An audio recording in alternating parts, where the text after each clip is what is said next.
अस्सलाम वालेकुम। उम्मीद है आप सब ठीक होंगे। आज हम लेक्चर नंबर 3 पढ़ेंगे कंप्यूटर साइंस 10th क्लास की। उसका पहला चैप्टर डिस्कस कर रहे हैं। इसमें प्रॉब्लम सॉल्विंग आया। हमने पहले चैप्टर में इसके कुछ टॉपिक्स को डिस्कस किया था और कुछ टॉपिक्स हमारे पास रह गए थे जो हम आज डिस्कस करेंगे। आए हम देखते हैं कि हमने कौन कौन से टॉपिक प्रीवियस लेक्चर में पढ़े हैं और कौन कौन से टॉपिक अब हम पढ़ें।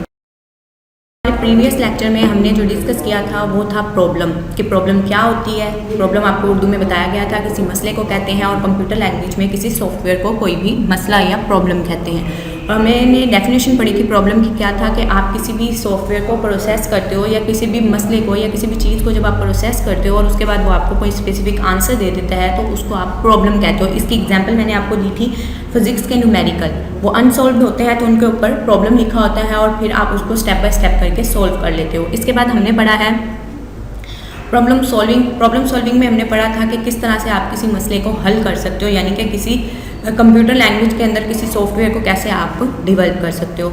उसके बाद हम पढ़ रहे हैं problem solving method. Problem solving method जो है हमारे पास ये तरीके हैं कि आप किसी मसले को हल करने के लिए कितने तरीके यूज़ कर सकते हैं।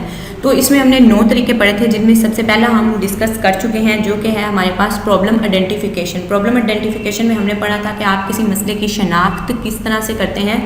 अगर आपके पास कोई मसला आया है, सबसे पहले आप उसकी शनाख्त करते हो कि ये प्रॉब्लम या ये मसला किस किस्म का है और फिर आपको किस तरह से इसे सॉल्व करना है वो आप इसमें पढ़ते हो। अगला टॉपिक जो आज हमने डिस्कस करना है वो है स्पेसिफाई द रिक्वायरमेंट्स, कि आप यूज़र की रिक्वायरमेंट्स या यूज़र की ज़रूरियात का ध्यान किस तरह से रखते हो। उसके बाद आता है हमारे पास एनालाइज द प्रॉब्लम या एनालिसिस द प्रॉब्लम। ये 2 टॉपिक जो हैं वो आज इंशाल्लाह इस लेक्चर में हम डिस्कस करेंगे।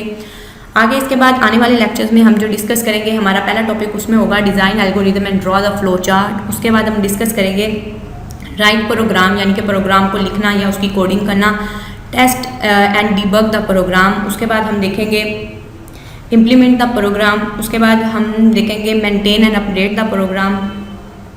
उसके बाद डॉक्यूमेंट द प्रोग्राम। ये 9 स्टेप हैं जिनको हम पढ़ेंगे। प्रीवियस लेक्चर में भी मैंने यही चीज़ आपको बेटा बार बार बताई थी कि ये जो चीज़ें हैं ये सीक्वेंस ऑफ स्टेप हैं, इनको आप चेंज नहीं कर सकते हो। चेंजिंग हम उस वक्त किसी टॉपिक की करते हैं जब हम उसके एडवांटेज, डिसएडवांटेज या लिमिटेशन, यानी कि फ़ायदे, नुकसान या उसकी कोई दी गई हदायत लिख रहे हैं तो उस वक्त आप उसको चेंज कर सकते हो। लेकिन ये तरीका है किसी चीज़ को बनाने का, तो आप इसको इसी तरह से ही फॉलो कर सकते हो।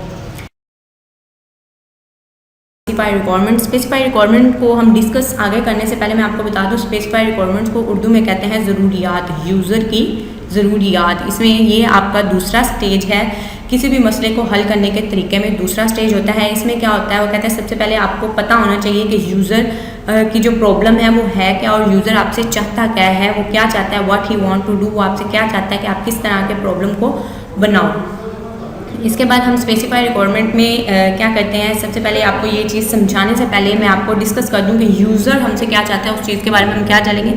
कि कुछ यूज़र बेटा हमारे पास ऐसे होते हैं जो अपनी बात को खुलकर एक्सप्लेन नहीं कर पाते, वो हमें बता नहीं पाते वो एग्जैक्ट किस किस्म का फंक्शन हमसे चाहते हैं। तो वो सिर्फ एक बात बताते हैं और उसके बाद वो इस चीज़ को छोड़ देते हैं, जो हम लोगों के लिए थोड़ा नुकसानदा हो जाता है। इसी तरह से एक यूज़र, अगर एग्जांपल दूँ तो एक यूज़र मेरे पास आता है, वो मुझे क्या कहता है जी मैंने ना आपसे एक कैलकुलेटर बनवाना है, लेकिन मुझे वो ये नहीं बता रहा कि कैलकुलेटर किस किस्म का होना चाहिए। जैसे हमने पीछे भी डिस्कस किया था कि कैलकुलेटर 2 किस्म के थे। एक था सिंपल कैलकुलेटर जिसमें जमा माइनस तकसीम ज़रब के फंक्शन थे। दूसरा था साइंटिफिक जिसमें कोस, साइन और टेंजेंट, इससे भी ज़्यादा एडवांस किस्म के फंक्शन जो थे उन कैलकुलेटर्स में यूज़ होते हैं। अब उसने मुझे ये नहीं बताया। मुझे लगा शायद हो सकता है कि ये बंदा मुझसे साइंटिफिक कैलकुलेटर मांगे, मैं उसे साइंटिफिक कैलकुलेटर बनाकर दे देती हूँ, तो फिर क्या मसला मुझे पड़ेगा। मैंने उसे बनाकर दे दिया, वो कहेगा लो जी मैंने तो आपको ये चीज़ें कही नहीं थी कि आप इस सॉफ्टवेयर को मुझे डेवलप करके बताओ। मैंने तो सिर्फ आपसे एक सिंपल सा, बहुत ही सादा सा कोड मांगा था, यानी कि सिंपल कैलकुलेटर मांगा था। आपने मुझे ये बना के दे दिया, मैं आपको इसके पैसे नहीं दूंगा, मैं सिर्फ जो सिंपल कैलकुलेटर है उसकी पेमेंट आपको करूँगा। देखो उसमें कितना मुझे लॉस्ट हुआ, मेरे पैसे भी गए, मेरी मेहनत भी गई, मेरा वक्त भी ज़ाया हुआ। तो इन चीज़ों से बचने के लिए हम स्पेसिफाई रिक्वायरमेंट्स में इन डिस्क्रिप्शन को नोट कर लेते हैं। यूज़र से मुख्तलिफ़ किस्म के क्वेश्चंस पूछ कर हम नोट करते हैं कि यूज़र हमसे क्या क्या चाहता है। जैसे उसे पूछ लेते हैं कि अच्छा जी आपने कैलकुलेटर बनाना है, तो आप मुझे बता दें कैलकुलेटर कौन सा बनाना है, जिसमें सादे फंक्शन हो या जिसमें साइंटिफिक फंक्शन हो, वो हमें बता देगा। उसके बाद चाहेगा अच्छा जी आपको इसमें ये फंक्शन भी चाहिए या नहीं चाहिए। तो इस तरह की मज़ीद हम डिटेल उनसे ले लेते हैं और लेने के बाद हम क्या करते हैं, इस चीज़ को आइडेंटिफाई करते हैं कि अच्छा इसने ये कैलकुलेटर हमसे मांग लिया है, हमने उसे नोट आउट कर लेना है। और उस नोट आउट की हुई चीज़ों को या रिक्वायरमेंट्स को हम क्या कहते हैं, डिस्क्रिप्शन नोट कहते हैं। ठीक है, यानी कि हम एक डिस्क्रिप्शन नोट बना लेते हैं जिसमें जो यूज़र की ज़रूरियात होती हैं जिसको हम समझ पाए हैं उनको नोट आउट कर लेते हैं, और जिन डिस्क्रिप्शन या ज़रूरियात को हम नोट आउट करते हैं उनको हम रिक्वायरमेंट्स डॉक्यूमेंट कहते हैं। उनका नाम क्या है? Requirements documents. रिक्वायरमेंट्स डॉक्यूमेंट्स हम किस लिए रेडी करते हैं? रिक्वायरमेंट्स डॉक्यूमेंट हम इसलिए इस्तेमाल करते हैं जिससे हमें किसी सिस्टम को बनाने में, उसके फीचर समझने में, कि इसमें कौन कौन से फीचर आ रहे हैं वो समझने में हमें इसमें आसानी हो जाती है। इसके बाद हम ये देखते हैं कि जो डिस्क्रिप्शन या जो डिस्क्रिप्शन नोट हमने बनाया है उससे हमें हमारी डिज़ाइनिंग में और इम्प्लीमेंटेशन यानी कि किसी सॉफ्टवेयर को इम्प्लीमेंट करने में। इसके बाद हम पढ़ते हैं, हमारा जो तीसरा स्टेप है वो है एनालाइज द प्रॉब्लम या एनालिसिस द प्रॉब्लम।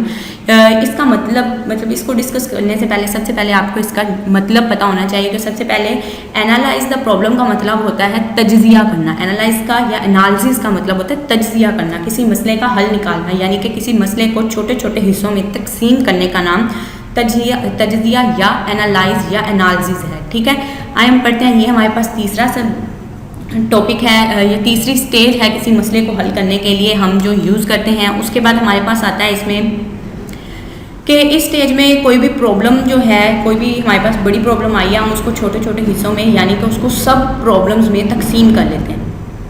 इसके बाद वो कहते हैं हो सकता है कि हमारे पास बहुत बड़ा मसला है, या तो हम उस सारे को एक साथ सोल्व करें जो हमारे लिए करना बहुत ज़्यादा मुश्किल हो सकती है।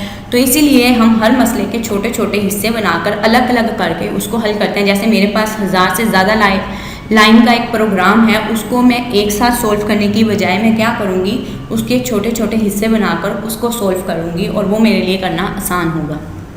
इसके बाद वो कहते हैं कि ये जो अप्रोच हम यहाँ पर इस्तेमाल करते हैं एनालाइज द प्रॉब्लम में, यानी कि बड़ी प्रॉब्लम को सब प्रॉब्लम्स यानी कि छोटे प्रॉब्लम में तकसीम कर देते हैं, उसको आप कहते हो टॉप डाउन डिज़ाइन, या फिर आप उसको कहते हो डिवाइड एंड कन्क्योर रूल, यानी कि तकसीम करो और फतह करो के अमल में भी हम इसको इस्तेमाल करते हैं। डिवाइड एंड कन्क्योर को अगर आम ज़ुबान में, कंप्यूटर की ज़ुबान में नहीं, अगर आम ज़ुबान में समझाया जाए तो ये एक मुहावरा है जिसको पुरानी फ़ौजें जो होती थी या पुराने बादशाह जो होते थे इसको यूज़ करते थे। वो क्या करते थे, अपने फ़ौजी दस्तों को छोटे छोटे हिस्सों में तकसीम करते थे और तकसीम करने के बाद फिर वो उनको अलग अलग जगहों पर भेज देते थे और इस तरह से वो किसी भी कौम पर फतह हासिल कर लेते थे। तो उस फतह हासिल करने के अमल को उन्होंने डिवाइड एंड कन्क्योर के फतह करो और तकसीम करो और फतह करो के अमल का नाम दिया गया। और यहाँ पर भी हम यही काम कर रहे हैं कि छोटे छोटे बड़े प्रॉब्लम को छोटे छोटे हिस्सों में यानी कि सब प्रॉब्लम में तकसीम करते हैं और उसके बाद उस पर वर्क करते हैं और उसको सोल्व कर लेते हैं।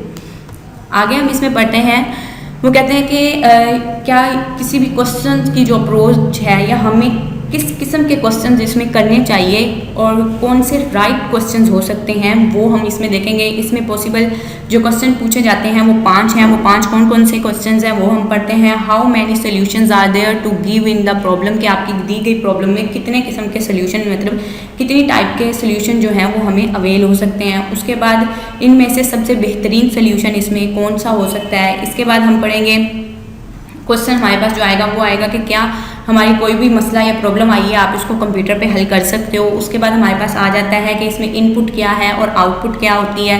फिर उसके बाद हमारे पास एक क्वेश्चन आ सकता है कि क्या आप बड़े बड़े हिस्सों को छोटे छोटे हिस्सों में तकसीम कर सकते हो। तो बेटा इसमें सबसे इंपॉर्टेंट क्वेश्चन जो अब तक की स्लाइड में हमारे पास आया है, ये पूछा भी जा सकता है, तो आपसे पूछ लेगा कि टॉप डाउन डिज़ाइन क्या होता है। और पिछली टॉपिक में यानी कि हमने स्पेसिफाइड रिक्वायरमेंट्स में आपसे वो पूछ लेगा कि व्हाट इज़ रिक्वायरमेंट्स बुक या what is the document requirements, वो आपसे पूछ सकता है। तो ये भी काफ़ी इंपॉर्टेंट चैप्टर है और इसको सीक्वेंस बाय सीक्वेंस सोल्व कीजिएगा।